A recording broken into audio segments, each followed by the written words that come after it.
다 함께 사도신경으로 신앙 고백 드립니다. 나는 전능하신 아버지 하나님 천지의 창조주를 믿습니다.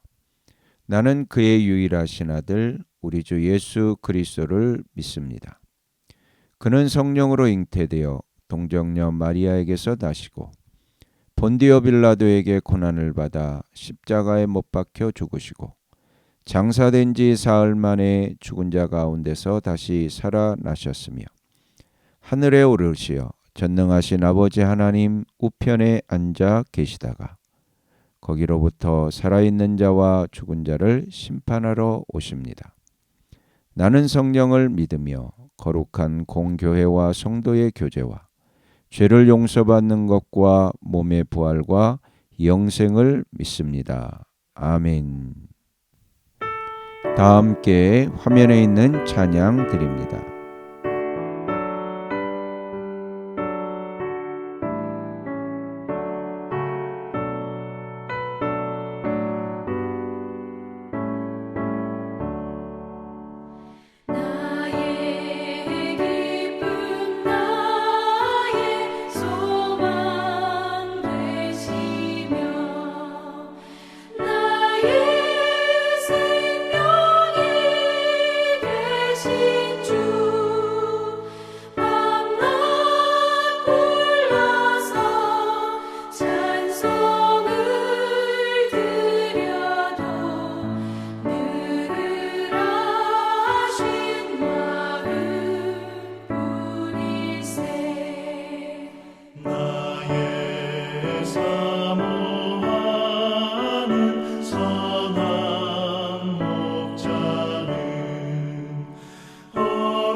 다 함께 화면에 있는 말씀 봉독하겠습니다.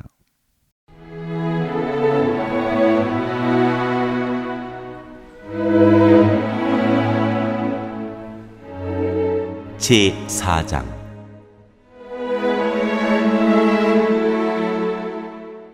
사무엘이 말을 하면 온 이스라엘이 귀를 기울여 들었다.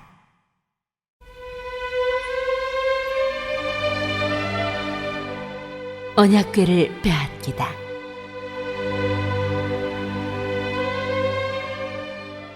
그 무렵에 블레셋 사람이 이스라엘을 치려고 모여들었다. 이스라엘 사람은 블레셋 사람과 싸우려고 나가서 에베네셀에 진을 쳤고 블레셋 사람은 아벡에 진을 쳤다. 블레셋 사람이 전열을 갖추고 이스라엘 사람을 치자 치열한 싸움이 벌어졌다. 이스라엘은 이 싸움에서 블레셋에게 졌고 그 벌판에서 죽은 이스라엘 사람은 4,000명쯤 되었다. 이스라엘의 패잔병들이 진으로 돌아왔을 때에 장로들이 말하였다. 주님께서 오늘 우리가 블레셋 사람에게 지도록 하신 까닭이 무엇이겠느냐? 실로에 가서 주님의 언약궤를 우리에게로 모셔다가 우리 한가운데에 있게 하여 우리를 원수의 손에서 구하여 주시도록 하자. 그래서 이스라엘 백성이 실로로 사람들을 보냈다. 그들이 거기 그룹들 사이에 앉아 계시는 만군의 주님의 언약궤를 메고 왔다. 하나님의 언약궤를 가져올 때에 엘리의 두 아들 홈니와 비느하스도 함께 왔다. 주님의 언약궤가 진으로 들어올 때에 모든 이스라엘 백성이 땅이 진동할 정도로 크게 환호성을 올렸다. 블레셋 사람이 그 환호하는 소리를 듣고 저 히브리 사람의 진에서 저렇게 환호하는 소리가 들리는 까닭이 무엇이냐 하고 묻다가 주님의 궤가 진에 들어갔기 때문이라는 것을 알았다. 블레셋 사람이 두려워하면서 말하였다. 이스라엘 진에 그들의 신이 들어갔다. 그래서 그들은 외쳤다. 이제 우리에게 화가 미쳤다. 일찍이 이런 일이 없었다. 우리에게 화가 미쳤는데 누가 저 강력한 신의 손에서 우리를 건질 수가 있겠느냐? 그 신들은 광야에서 온갖 재앙으로 이집트 사람을 쳐서 죽게 한 신들이다. 블레셋 사람들아, 대장부답게 힘을 내어라. 그렇지 않으면 히브리 사람이 우리의 종이 되었던 것처럼 우리가 그들의 종이 될 것이다. 너희는 대장부답게 나가서 싸워라. 그런 다음에 블레셋 사람이 전투에 임하니 이스라엘이 져서 제각기 자기 장막으로 달아났다. 이스라엘은 이때에 아주 크게 져서 보병 3만 명이 죽었다. 하나님의 궤를 빼앗겼고 엘리의 두 아들 홈니와 비느하스도 이때 전사하였다.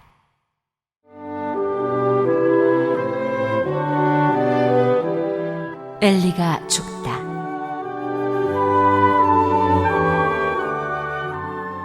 어떤 베냐민 사람이 싸움터에서 빠져나와 그날로 실로에 이르렀는데 슬픈 나머지 옷을 찢고 머리에는 티끌을 뒤집어 쓰고 있었다. 그 사람이 왔을 때에 엘리는 길가 의자에 앉아서 길을 내다보면서 마음속으로 하나님의 궤를 걱정하고 있었다. 그 사람이 성읍에 이르러서 소식을 전하니 온 성읍이 두려워하며 슬피 울부짖었다. 엘리가 그 울부짖는 소리를 듣고 물었다. 저 소리가 무슨 소리냐? 그 사람이 급히 달려와서 엘리에게 소식을 전하였다. 그 무렵 엘리는 98살 된 노인으로서 눈이 어두워져서 앞을 거의 볼 수 없었다. 그 사람이 엘리에게 말하였다. 저는 전쟁터에서 도망쳐 나온 사람입니다. 전쟁터에서 오늘 도망쳐 오는 길입니다. 엘리가 물었다. 젊은이, 무슨 일이 일어났소? 소식을 전하는 그 사람이 대답하였다. 이스라엘 백성은 블레셋 사람 앞에서 도망쳤고 백성 가운데는 죽은 사람이 매우 많습니다. 제사장님의 두 아들 홈니와 비느하스도 전사하였고 하나님의 궤는 빼앗겼습니다. 그가 하나님의 궤에 대한 소식을 전할 때에 엘리는 앉아있던 의자에서 뒤로 넘어져 문 곁으로 쓰러져서 목이 부러져 죽었다. 늙은 데다가 몸까지 무거웠기 때문이다. 그는 40해 동안 이스라엘의 사사로 있었다.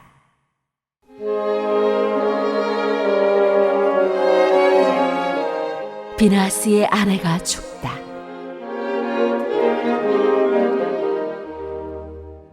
그때 엘리의 며느리인 비나스의 아내는 임신 중이었으며 출산할 때가 가까웠는데 하나님의 기회를 빼앗겼고 자기의 시아버지와 남편도 죽었다는 소식을 듣자 갑자기 진통이 일어나 구부리고 앉은 채 몸을 풀었다.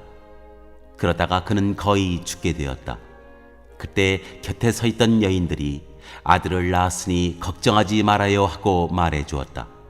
그러나 산모는 대답도 없고 관심도 보이지 않다가 그 아이의 이름을 이가봇이라고 지어주며 이스라엘에서 영광이 떠났다 하는 말만을 남겼다. 하나님의 기회를 빼앗긴 데다가 시아버지도 죽고 남편도 죽었기 때문이었다. 거기에다가 하나님의 기회까지 빼앗겼기 때문에 이스라엘에서 영광이 떠났다고 말했던 것이다.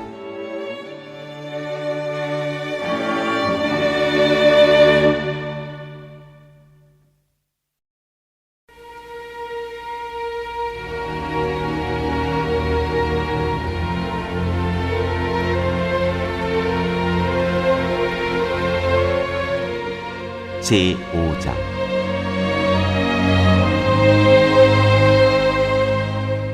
블레셋 사람에게 빼앗긴 법궤.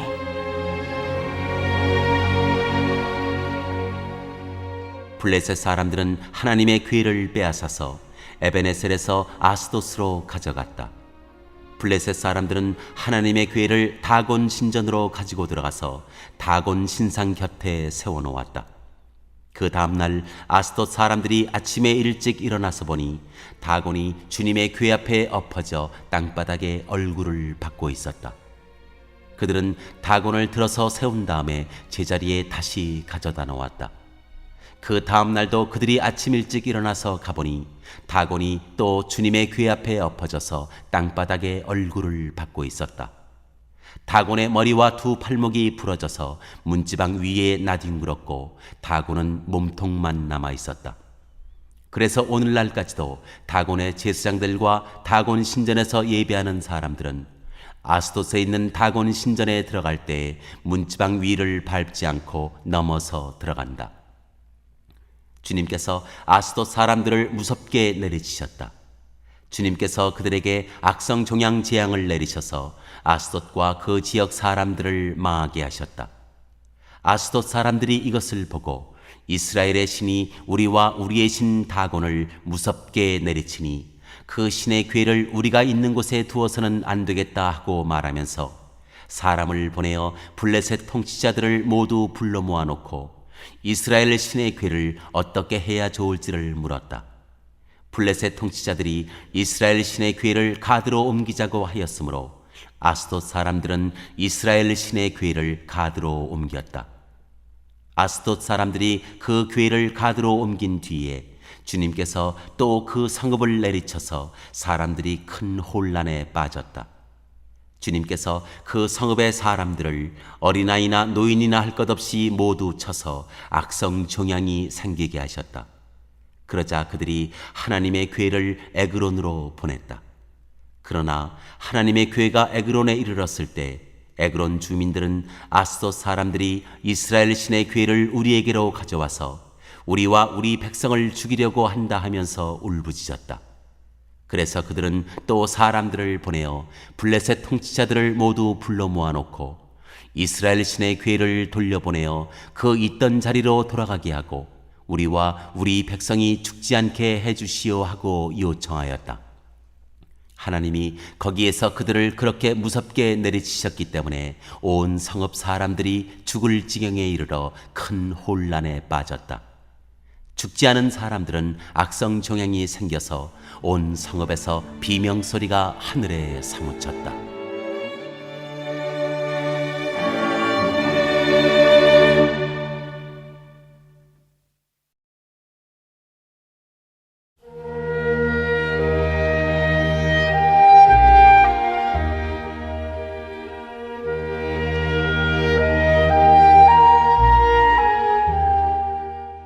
제6장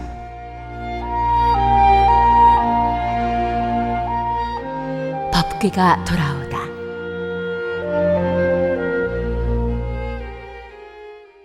주님의 궤가 블레셋 사람의 지역에 머무른 지 7달이 되었을 때의 일이다. 블레셋 사람들이 제사장들과 점쟁이들을 불러놓고 물었다. 우리가 이스라엘 신의 궤를 어떻게 해야 좋겠습니까? 우리가 그것을 어떤 방법으로 제자리에 돌려보내야 하는지 알려주십시오. 그들이 대답하였다. 이스라엘 신의 궤를 돌려보낼 때 그냥 보내서는 안 됩니다. 반드시 그 신에게 석건 제물을 바쳐야 합니다. 그러면 병도 나을 것이고 그 신이 왜 여러분에게서 형벌을 거두지 않았는지도 알게 될 것입니다. 사람들이 다시 그 신에게 무슨 석건 제물을 바쳐야 좋겠습니까? 하고 물었다. 그들이 대답하였다. 블레셋 통치자들의 수대로 금으로 만든 악성 종양 모양 5개와 금으로 만든 쥐의 모양 5개를 바쳐야 합니다. 여러분과 여러분의 통치자들이 모두 똑같이 재앙을 당하였기 때문입니다. 그러므로 여러분은 악성 종양 모양과 이 땅을 해치는 쥐의 모양을 만들어서 바치고 이스라엘의 신에게 예를 차리십시오. 그러면 그분이 혹시 여러분과 여러분의 신과 여러분의 땅을 내리치시던 손을 거두실지도 모릅니다. 왜 여러분은 이집트 백성과 이집트의 왕 바로처럼 고집을 부리려고 합니까? 이집트 사람이 이스라엘 사람을 가게 한 것은 주님께서 그들에게 온갖 재앙을 내리신 뒤가 아니었습니까? 그러므로 이제 새로 수레를 하나 만들고 아직 멍에를 메어본 일이 없는 어미소 2마리를 끌어다가 그 수레에 메우고 그 송아지들은 떼어서 집으로 돌려보내십시오. 그런 다음에 주님의 궤를 가져다가 그 수레에 싣고 여러분이 궤를 가져온 허물을 벗으려면 석건 제물로 보내는 금으로 만든 물건들을 작은 상자에 모두 담아 궤 곁에 두고 그 소 2마리가 가고 싶은 대로 수레를 끌고 가도록 하십시오. 두고 보다가 그 소가 그 궤가 본래 있던 지역인 벳세메스로 올라가면 이렇게 큰 재앙은 그분이 직접 우리에게 내린 것입니다. 그러나 소가 다른 곳으로 가면 그것은 그분이 우리를 친 것이 아니라 우리가 우연히 그런 재앙을 당한 것임을 알 수 있습니다. 그래서 사람들은 시키는 대로 새끼에게 젖을 빨리는 암소 2마리를 끌어다가 수레를 메우고 그 송아지들은 우리에 가두었다. 수레에는 주님의 궤를 싣고 금쥐와 그들의 악성 종양 모양을 본떠서 만든 물건들도 상자에 담아 실었다. 그 암소들은 벳세메스 쪽으로 가는 길로 곧장 걸어갔다. 그 소들은 큰 길에서 오른쪽으로나 왼쪽으로나 벗어나지 않고 울음소리를 내면서 똑바로 길만 따라서 갔고 그 뒤로 블레셋 통치자들이 벳세메스의 경계까지 따라서 갔다. 그때 벳세메스 사람들은 들에서 밀을 베고 있다가 고개를 들어 궤를 보고는 기뻐하였다. 수레는 벳세메스 사람 여호수아의 밭에 와서 멈추었는데 그곳에는 큰 바위가 있었다. 그들은 나무 수레를 쪼개어 장작으로 삼고 그 소들을 번제물로 살라서 주님께 바쳤다. 레위 사람들이 수레에서 주님의 궤와 그 곁에 있는 금으로 만든 물건들이 든 상자를 내려다가 그 큰 바위 위에 올려놓았다. 그날 벳세메스 사람들은 주님께 번제물을 바치고 다른 제물도 바쳤다. 블레셋의 5 통치자들도 이것을 다 보고 나서 그날로 에그론으로 돌아갔다. 블레셋 사람들이 주님께 석건 제물로 바친 악성 종양 모양의 금덩이들은 아스돈 몫으로 하나, 가사 몫으로 하나, 아스글론 몫으로 하나, 가드 몫으로 하나, 에그론 몫으로 하나였다. 금쥐도 바쳤는데 그 수는 여호수아된 성읍과 성곽이 없는 마을, 곧 5 통치자가 다스리던 블레셋의 모든 성읍의 수와 같았다. 사람들이 주님의 궤를 올려놓았던 그 큰 바위, 곧 벳세메스 사람 여호수아의 밭에 있던 그 큰 바위는 오늘날까지도 거기에 그대로 있다.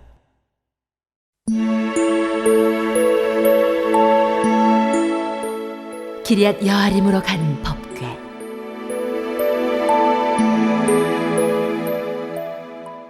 그때에 벳세메스 사람들이 주님의 궤 속을 들여다보았기 때문에 주님께서는 그 백성 가운데서 5만 70명이나 쳐서 죽이셨다. 주님께서 그 백성을 그렇게 크게 치셨기 때문에 그들은 슬피 울었다. 벳세메스 사람들이 말하였다. 이렇게 거룩하신 주 하나님을 누가 감히 모실 수 있겠는가? 이 궤를 어디로 보내어 우리에게서 떠나가게 할까? 그들은 기럇 여아림 주민들에게 전령들을 보내어 블레셋 사람들이 주님의 궤를 돌려보냈으니 내려와서 가지고 가라고 하였다.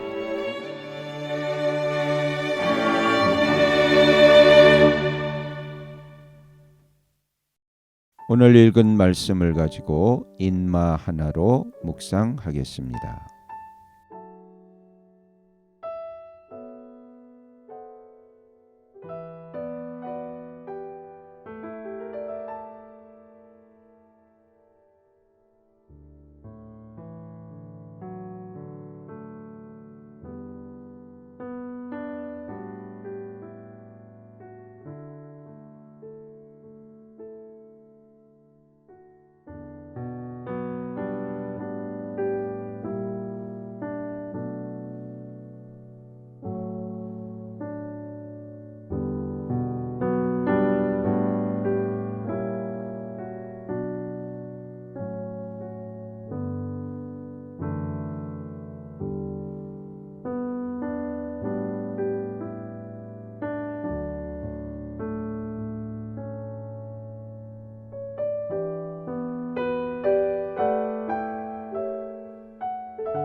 오늘 묵상한 말씀을 가지고 기억에 남는 말씀 한 절을 적어보고 또 감사한 일을 한 가지 이상씩 적어보겠습니다.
오늘 묵상한 말씀을 가지고 기도하고 대통령과 위정자와 나라 민족을 위하여 교회와 환우와 우리 베스트 가족 구원을 위하여 우리 새암교회의 진로를 위하여 선교사님을 위하여 세계 복음화를 위하여 포세븐의 비전 이루심을 위하여 우리 다 함께 기도합니다.